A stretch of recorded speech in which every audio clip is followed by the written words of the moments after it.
What a turn of events as Gearing is shaped up. We are now down to the Final Four in the NBA, en route to the NBA Finals Championship, and almost en route to the Final Four for the Stanley Cup, as well as some stuff going around about Trevor Lawrence and Tua Tagovailoa. Some good stuff to go around today on Sports Overview topics, but thank you all for joining me today in this podcast. I'm Joe Chun Love, and this is going to be fun for another edition. So, hope everyone's having a good Monday as I'm recording this, or Tuesday whenever you get this. But nonetheless, thank you guys all. My oh my, another good sports weekend. I think we can all agree that it's been enjoyable and a good time. Good time to be a sports fan. Sorry if I'm a little hectic. I just did some working on the golf swing, so I'm a bit joyous being out in the sun. Again, just good time. Got a little beat, but we'll get through this. So, first, unfortunately, because we had another NFL legend or sports legend in general pass away. So, first, want to send out condolences and prayers to the family and all affected friends, etc., affected by passing of the great late Jim Otto. Jim Otto, former legend of the Raiders, LA, Oakland Raiders in time. Jim Otto, longtime center, selected 10 Pro Bowl selections or 10 All-Pro selections as center. Playing Super Bowl II for the franchise. Only passed away at age 86.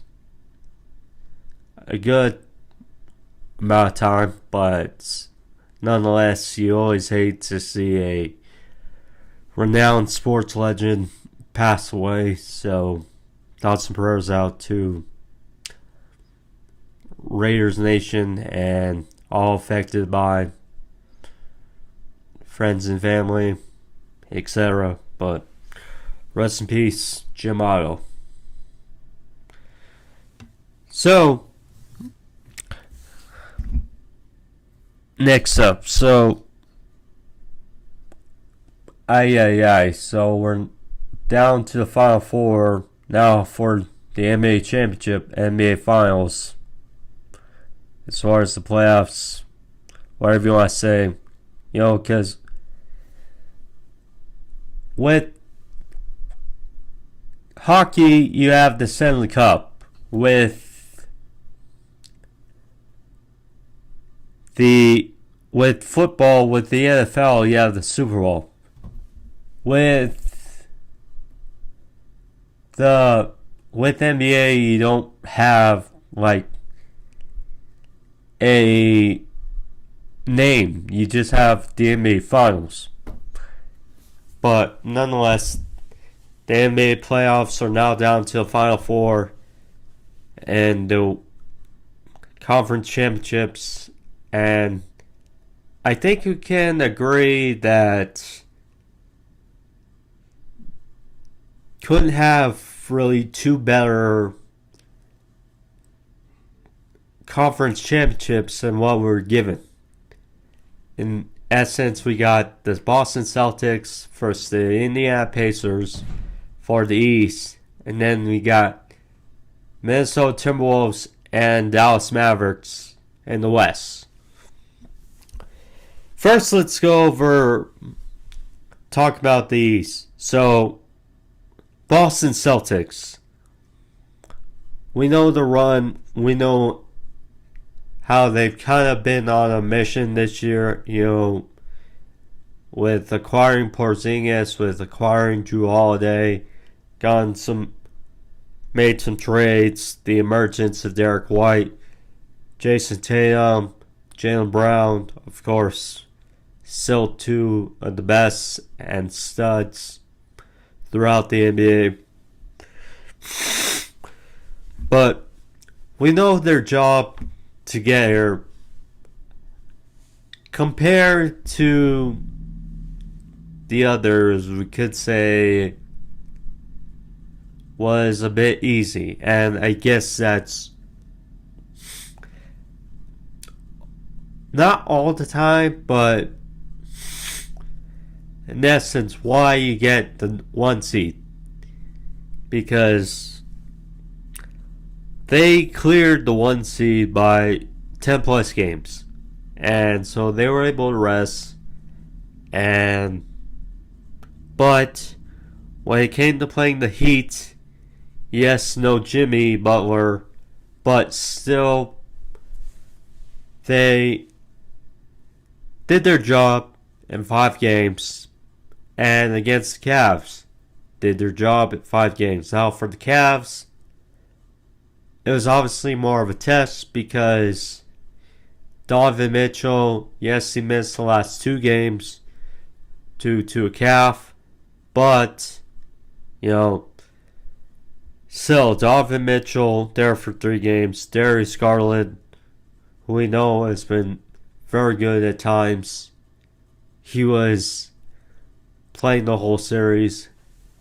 Evan Mobley wasn't quite what people thought as far as his emergence would be, but get just the Cavs were more healthy, but still the Celtics found a way and certainly more rested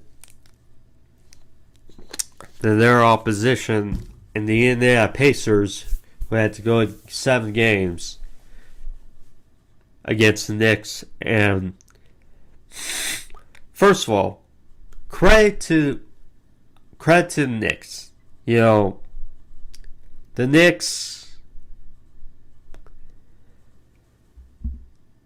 with the injuries to Julius Randle, Bogdanovic. Now Bogdanovic didn't get hurt till the end of the 6th series, but the injuries piled on,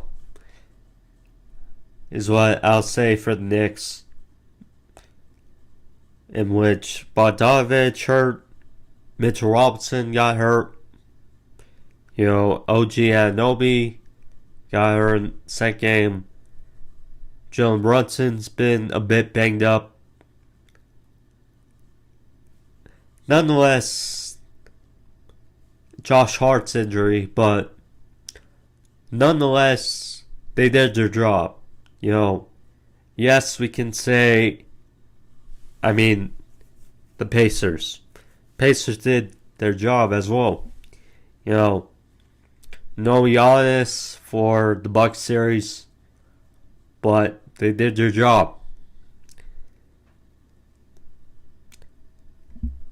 Against the Knicks, down 0-2, but tie up in Indianapolis,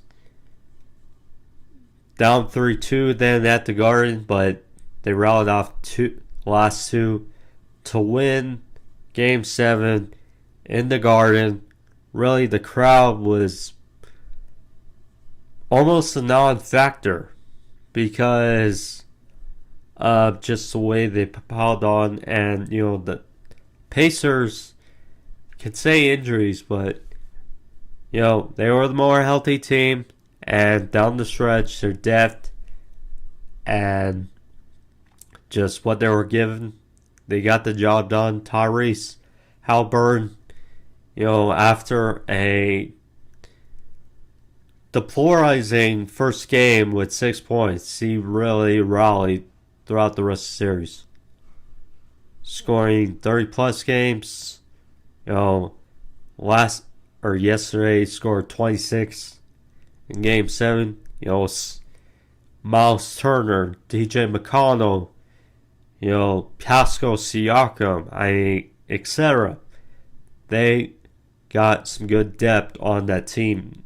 Nemhard, etc. But it's going to be a fun series versus the Boston Celtics, I'd say. Because, one, their depth is a good thing to watch out about. And two, of course,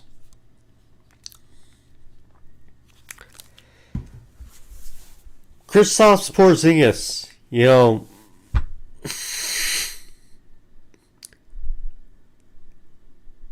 Adrian Wojnarowski announced that Porzingis is likely out the first 2 games of the series. So, now, you obviously still got Tatum and Brown and White, Holiday, etc. But it's next score and the way he is on defense, just the size and lengthiness. So it's gonna be interesting. I definitely see this as a 6-7 game series, and it's gonna be fun. It's gonna be fun. And then the other series in the West. So,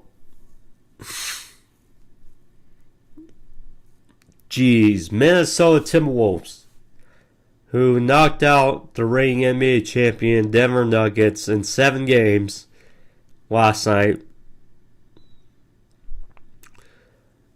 will be hosting Game 1 Wednesday, the Dallas Mavericks. So, right off the bat, you have 2 of the best defensive teams in the league. So, it's going to be a really fun series, can say.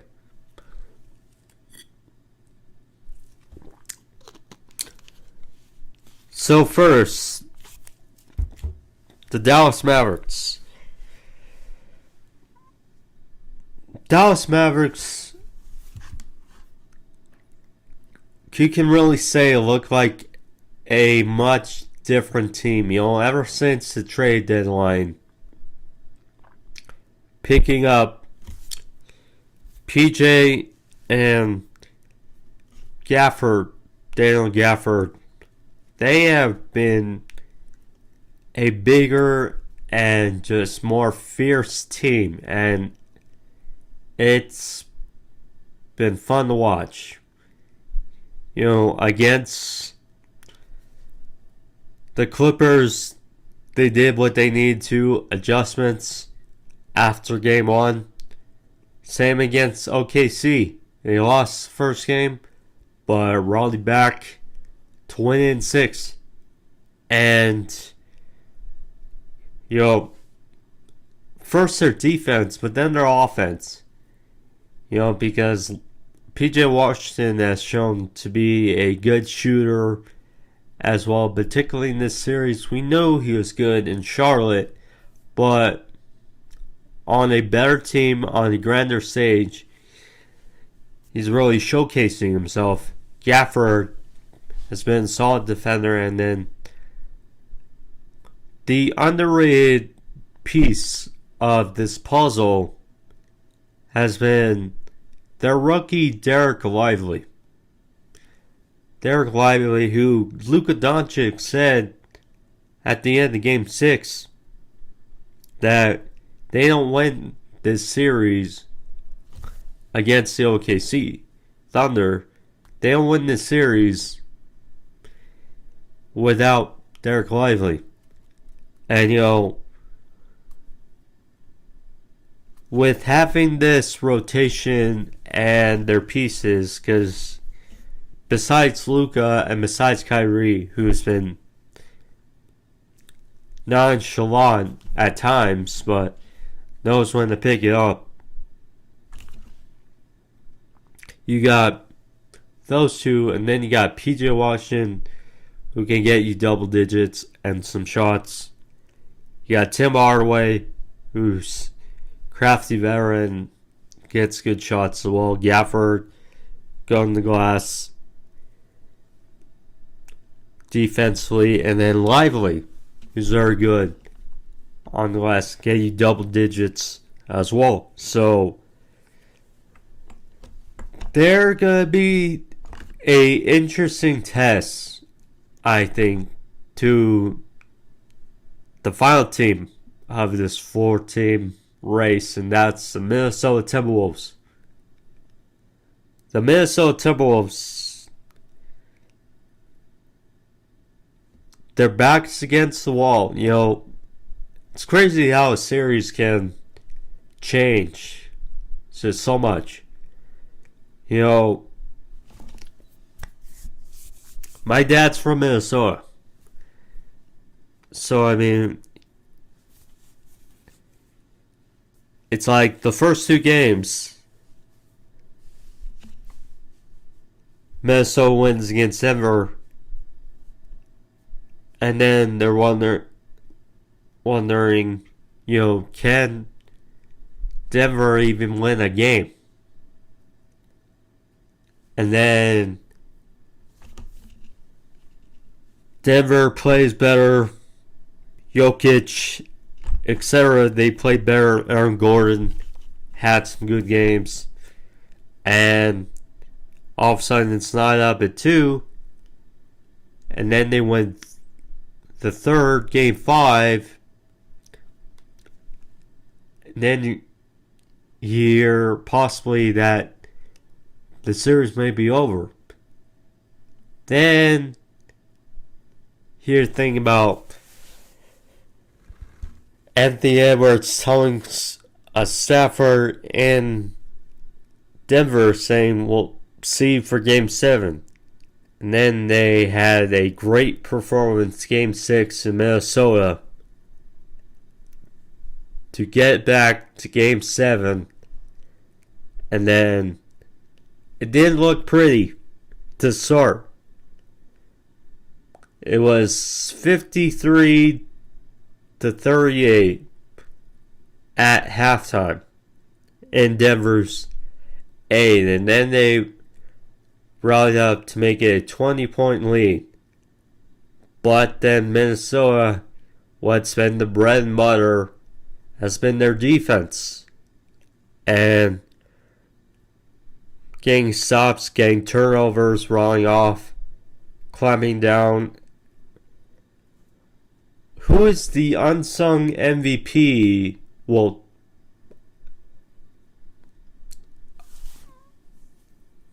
of the series, it's kind of hard to say. It's either Karl-Anthony Towns or Naz Reid. But really, in the fourth quarter, when Karl-Anthony Towns, who had a swell job on Jokic, he had 5 fouls, and then Naz Reid comes in, 2-8 up, and he did a very good job for the 6th man of the year. You know, just very good defense all around, and then that shot, that 3-pointer Ant made, because he only had 16 points. But that shot,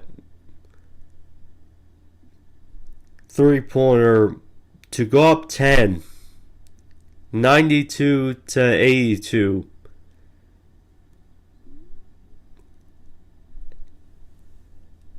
with 3 minutes to go, was like, oh crap. You know, they're gonna do this. And then they did, 98-90. the Minnesota Timberwolves moving on to the West Conference Finals.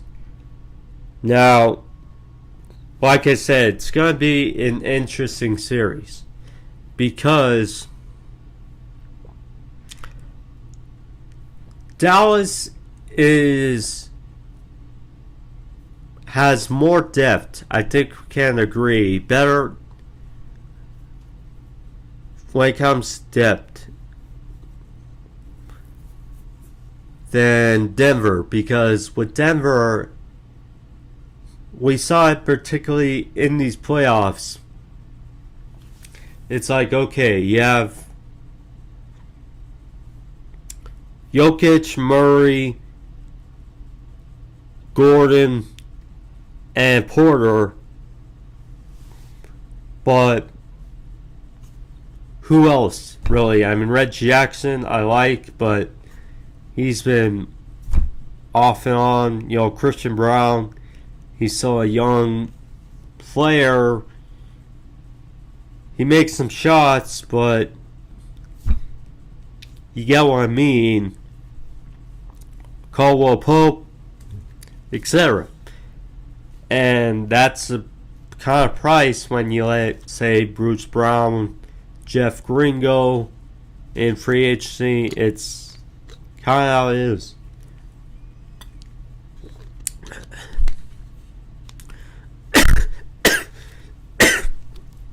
But yeah, because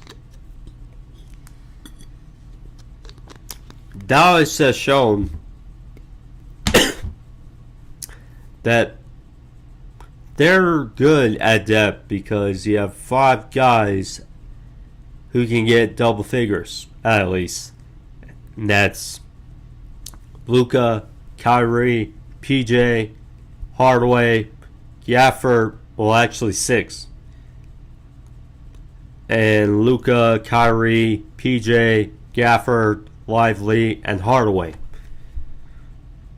So, right off the bat,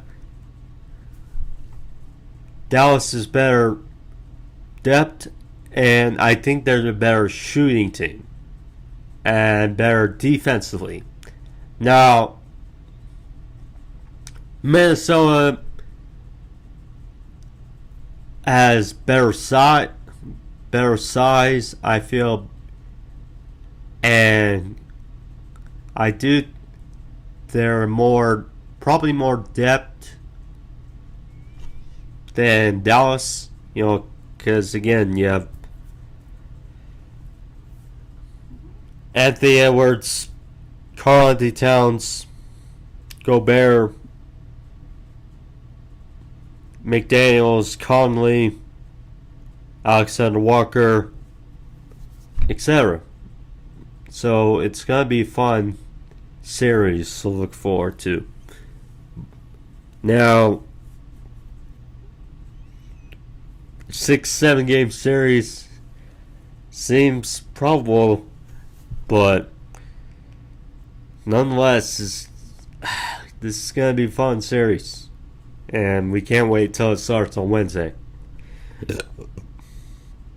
Yeah, we'll see. And then we are almost through to the Final Four. We're going to find out that Final Four participant for the NHL tonight, because we got a Game 7 between Vancouver Canucks and the Edmonton Oilers. The winner faces Dallas Stars for the right to go to the Stanley Cup, and the winner of that will face the winner of Florida Panthers versus the New York Rangers. I tell you, the New York Rangers have been very skilled this postseason, and good to see.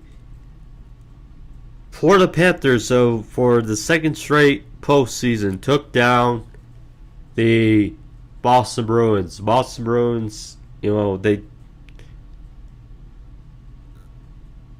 escaped the Toronto Maple Leafs, but for the sixth straight year, the Florida Panthers got the job done, and it's gonna be interesting to see who really dukes out for the ice, because Florida, New York, Dallas, and one of the Canada teams. So it's gonna be interesting. Dallas, I mean, they took care of the ring Stanley Cup champion Vegas Golden Knights. Then they beat the Colorado Avalanche. So, I mean, it's interesting. Gonna be interesting to see. But that's all I will watch, and we'll see. Although Vancouver will be at a disadvantage, at least for tonight, because they'll be without Brock Boeser with blood clots, their right wing. So, I mean, we'll see. We'll see how it affects them against Edmonton, but, tough in hockey and injuries right now. Best of luck to him. Luckily, I've never had blood clots, but, nonetheless, hope for the best for Boeser. Hope he has a quick recovery. But injuries at this time of the year are tough for any team. So, we'll see. We'll see. Some notes about a few players. So, Trevor Lawrence to Tagovailoa. So, Joe Burrow is the highest paid quarterback at $55 million a year.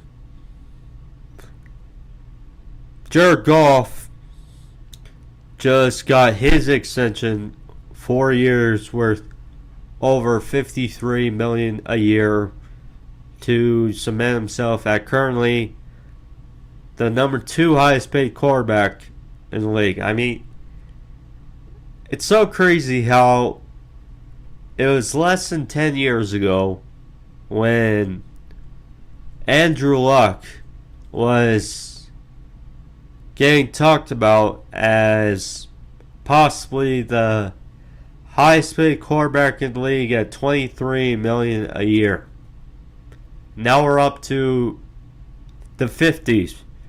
I mean, that's just how it is with salary cap. Now, Trevor Lawrence and Tua.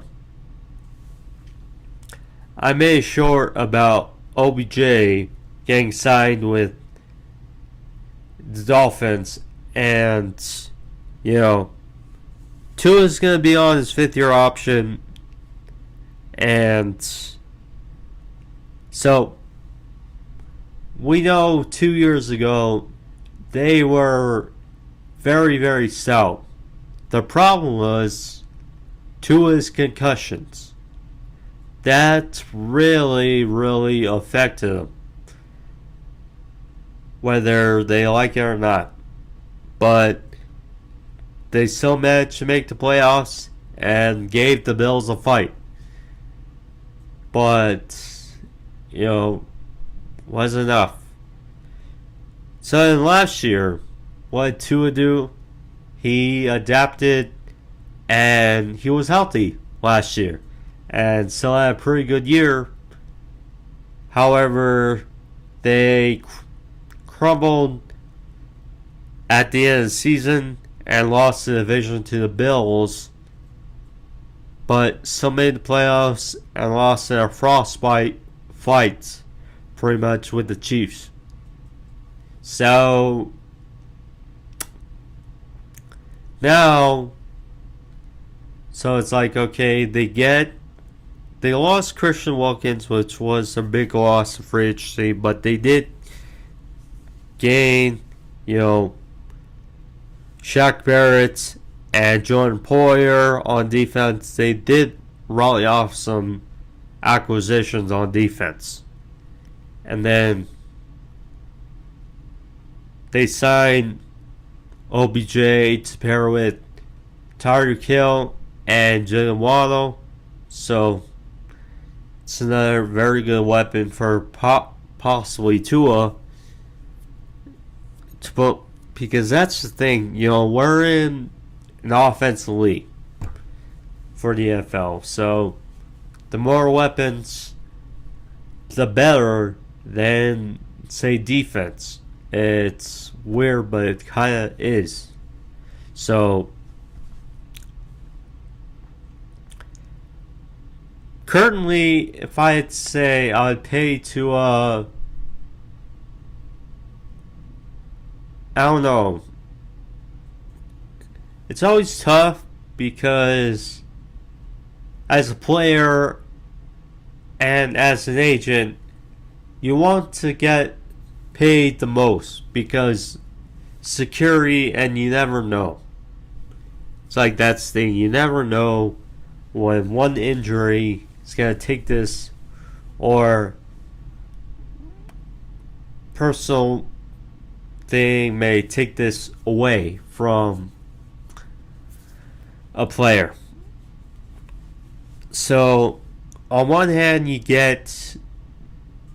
want to get paid the most you can. On the other hand,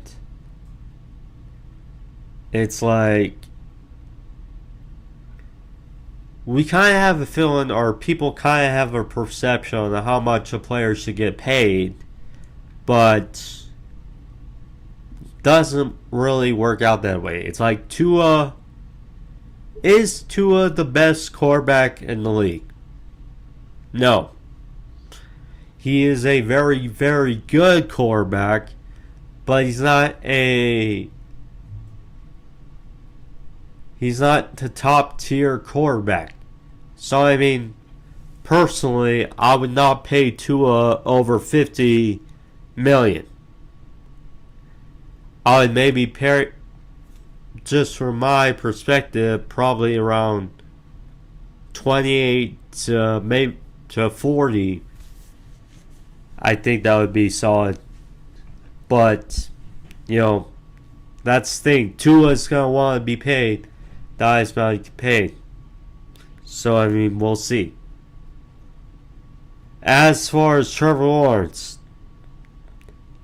now, it's interesting because Trevor Lawrence, we know the expectations. Coming out of college, great job at Clemson, he's being billed as the second coming of Peyton Manning and the best quarterback prospect since Andrew Luck. We know it's not pretty his rookie year, the whole Urban Meyer situation, but he did show flashes. And then his second season is when he woke up, that big late season surge where they had those comebacks and then rallied back to win the division.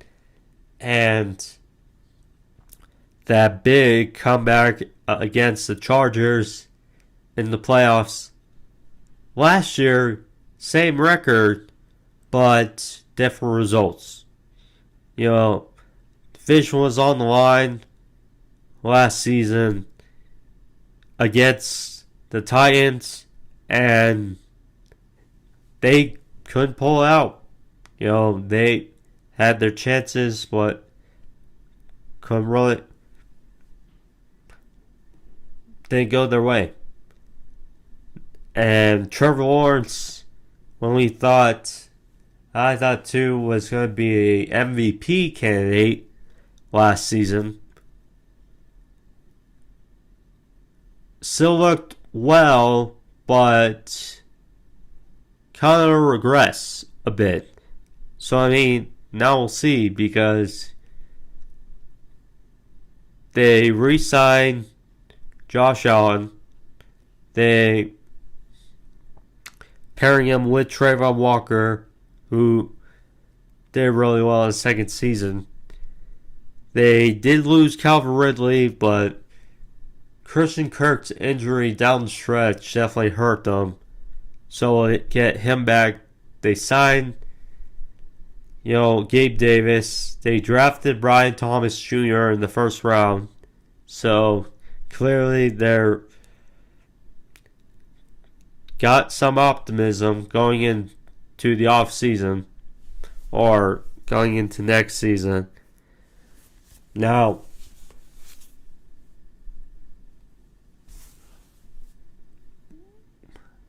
the situation with the Jags was worse when Trevor Lawrence came in than when Tua came to Miami. And he's shown, the glimpses of why he was the first overall pick out of college. Winning a playoff game, 2 winning seasons. He's had less to work with, certainly, in Jacksonville. So, I would be more inclined to pay Trevor Lawrence more. I mean, I get, ego and whatever you want to say. I get it with the results. If people are inclined that same way. If it was me, I'm not sure about 50, but I would say probably 45 to...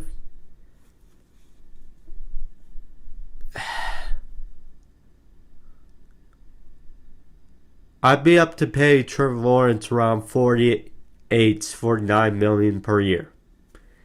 That's just my cup of tea, but we'll see. That's the thing with salary cap and all that. So, but we'll see how it goes. But, yeah. Just want to check if there's any late stuff before.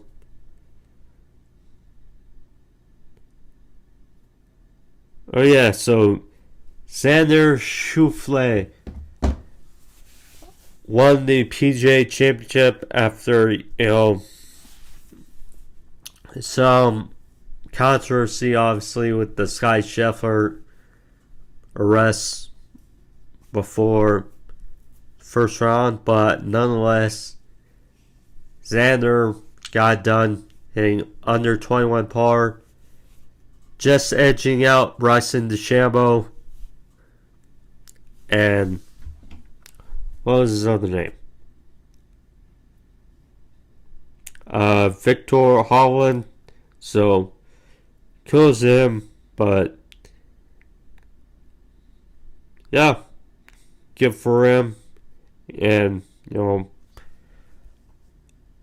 it is golf season. It is the, spring going into the summer. So, it's always good to see. But, yeah, guys, looks like that is it for today. But, anyways, guys, hope you guys enjoyed it. I did as well today on the podcast. But, actually, let's take a look at the stats really quick currently for the stat leaders for baseball season. Let's take a look. So, Kyle Tucker for...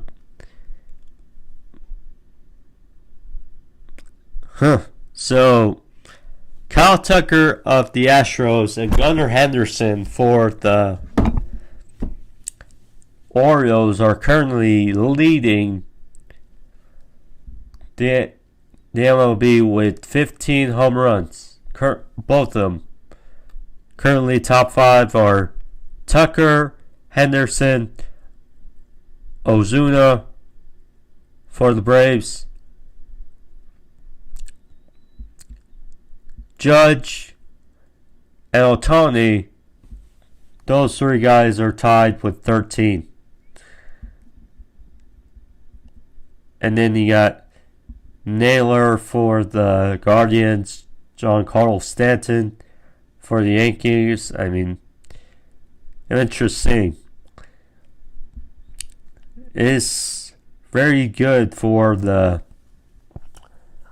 Yankees to have three guys, them and Soto,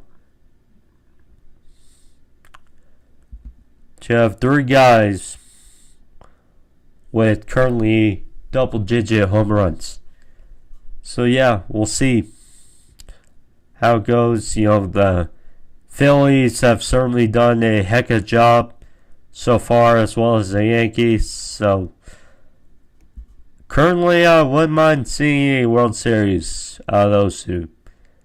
And my Mets are currently below 500, but what else is new? Still a bit early in the season, but yeah. Anyways, guys, yeah. But we shall see. So yeah, like I said, if you guys haven't already, please subscribe. If you haven't already, hit the subscribe button in the corner. Also, leave a like, leave a thumbs up. Helps out the video, helps out the channel. But thank you guys all. Again, sorry for sounding a bit peppy, you know, just hit some golf swing and stuff, but yeah. Anyways, guys, see you guys next time. I'm Joe Love. Be safe. See you guys soon. Peace.